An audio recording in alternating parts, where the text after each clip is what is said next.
Hi, everybody. This is Dr. Johnson, and this is a very brief introduction to sports nutrition. And we're going to be looking at fueling a young athlete. It's important to understand that during high school, some students can be involved in several different sports, and so how can their nutrition improve their performance? For those of you that don't know, the CSSD stands for Certified Specialist in Sports Dietetics. So, what this means is that I have an extra certification that specializes in sports nutrition. This is a huge passion of mine, and being able to give back to students and help them understand the importance of adequately fueling their bodies is important. I first want to start off by talking about the importance of physical activity. We all know that we need to move our bodies more, but I like to show this stat because with just 1 hour, so how we would read this is our risk for disease and then the number of hours of physical activity throughout the week. So just by having 1 hour per week of vigorous physical activity, we decrease all-cause mortality. As we increase those hours throughout the week, we're going to then decrease other chronic diseases such as diabetes, cardiovascular disease, depression, dementia, breast cancer, and colon cancer. But why is physical activity and nutrition correlated? Well, there's two different pathways that we can look at. Muscle is very metabolically active. So what happens is the muscle uses a lot of these extra glucose and extra fats that are in our system and processes it into energy a lot quicker than our fat storage. This can help especially alleviate risk for chronic diseases such as diabetes and heart disease. In addition, nutrition and certain nutrients can aid or impede performance. So it's important to choose appropriate nutrients to fuel your performance and also impact recovery. In addition, we can look at as we have more muscle, the more health we have because it's so metabolically active. So sports nutrition has kind of three primary purposes. The first one is to prepare the body for activity. The second is to adequately fuel the body during activity. And then the third is recovery. It's important to be adequately hydrated and adequately fueled for all three phases of the performance. So let's first look at how we fuel our body. So what fuel source is being used during activity? This is a really fancy system.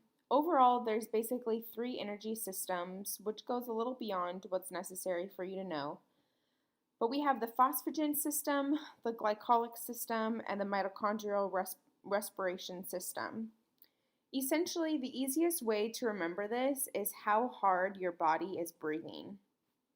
So we look at exercise intensity over here on the left-hand column based off of this value called a VO2 max. A VO2 max is basically a measurement of how hard you're breathing. So an easy rule of thumb is the harder you're breathing, so you're huffing and puffing, the higher intensity it is, right? So if you give an example here, exercise intensity of less than 30% VO2 max, this would be like a leisure walk along the beach. Whereas exercise intensity over 80% VO2 max, this is going to be an all-out 30-second sprint, right? So you are just huffing and puffing. It's hard for you to get oxygen in, whereas that walk along the beach, you can easily get adequate oxygen in. When you are in that level, so things like walking on the beach, you're going to be using mainly fat in the muscle to perform.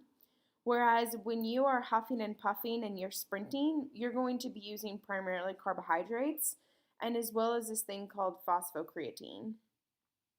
Sprinting involves the phosphagen system, where glycolytic system involves things like playing basketball or football or water polo, where there's a quick sprint and then you're relaxing for a little bit. Water polo is actually a bad example there. The mitochondrial respiration are things when you are running or hiking for a long duration of time. So, what we want to do before activity is we want to make sure that we are adequately fueling our bodies. So, before activity, we can improve performance by about 12 to 15% if we have adequate carbohydrates and a little bit moderate protein. Carbohydrates help to provide an immediate source of glucose or energy to be utilized by our bodies, where moderate protein long term after our workout helps to improve our protein synthesis. Good examples of some food before would be something very light, like a half a banana. It's also dependent on time. So if you are someone who wakes up in the morning and goes to swim practice, let's say high school, right? In high school, I swam and I had practice before school started.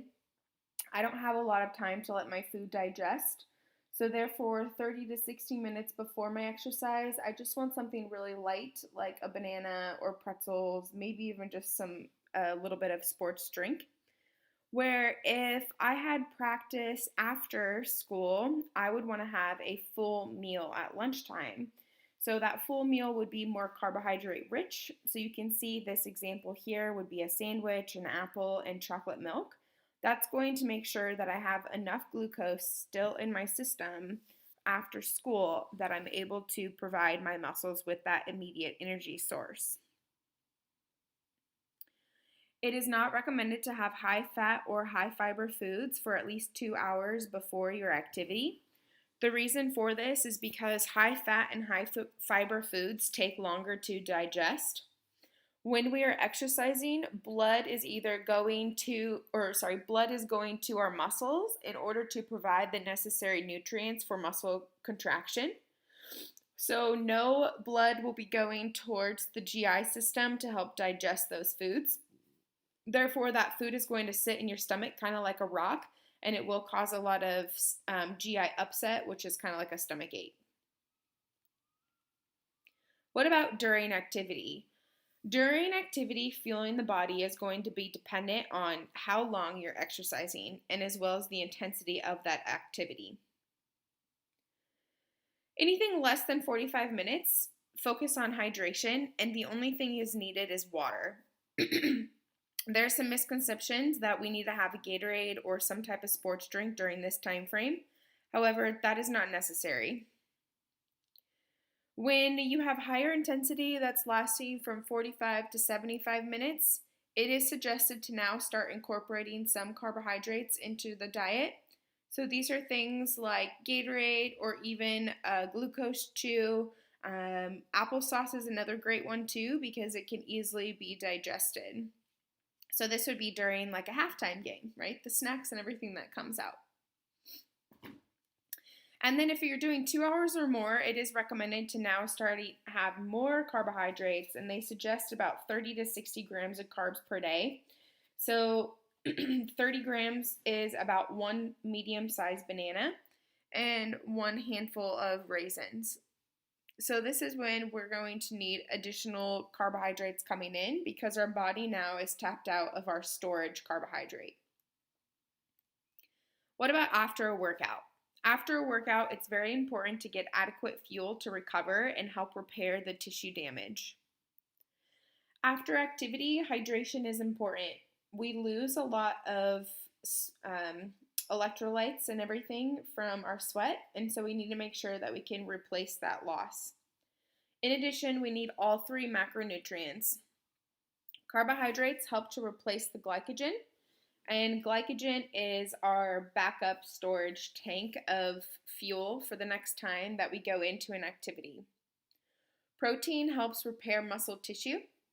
When we're exercising, we are actually creating these little microfiber tears in our muscle. And in order to repair that, we need amino acids. And amino acids we get from our protein foods. It is suggested that about 20 grams of protein is sufficient.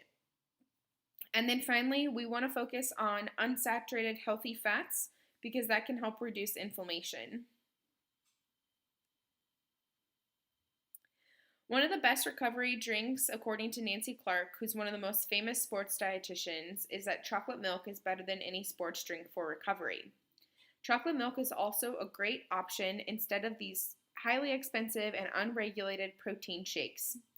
If you're not aware, things like whey protein or protein bars that are considered supplements are not regulated by the FDA. Therefore, you don't know exactly what you're getting in it, and there could be bad things in it. Why is chocolate milk so great for recovery? Well, first, it contains two electrolytes, sodium and potassium. We lose sodium and potassium in our sweat, and it's important to replace that. In addition, chocolate milk also is rich in calcium, and calcium can help support bone health. Chocolate milk also has a fast and slow protein. There are two different types of protein found in cow's milk. The fast-acting protein is whey. The slow-acting protein is casein. This is important because whey supplies amino acids immediately to the muscle, and then an hour or two after you drink that chocolate milk, casein is still continuing to provide amino acids for that tissue repair. No other milk alternative will have both of these proteins. Milk is also 87% water, so it can help contribute to hydration. Chocolate milk is a simple sugar, and it provides a quick, fast repair to restore those glycogen. And finally, it's a great ratio of carb to protein of 3:1. Unlike white milk, the chocolate milk has the additional carbohydrates and provides that 3:1 ratio. So let's talk a little bit more about hydration. Hydration is important before, during, and after. Some things that are not recommended during physical activity would be fruit juice, carbonated drinks, and caffeine. Caffeine will dehydrate you slightly more. Carbonated beverages will create a feeling of bloat, and fruit juice is too high in carbohydrates that it can cause that GI upset. If you are dehydrated, you can have early fatigue, which is why it's important to have adequate hydration before, during, and after. Athletes need about half of their body weight in fluids, and they must replace losses post-workout. In some collegiate programs and professional programs, athletes are weighing in before and after to see how much water weight is lost during their activity, and then replacing that in adequate fluid ounces. In summary, food is necessary to fuel the body and also promote recovery. An underfueled athlete can have major complications, especially when we're looking at these adolescent years where their body is still growing. It's important for people to understand that food is fuel, and that it can enhance their performance greatly.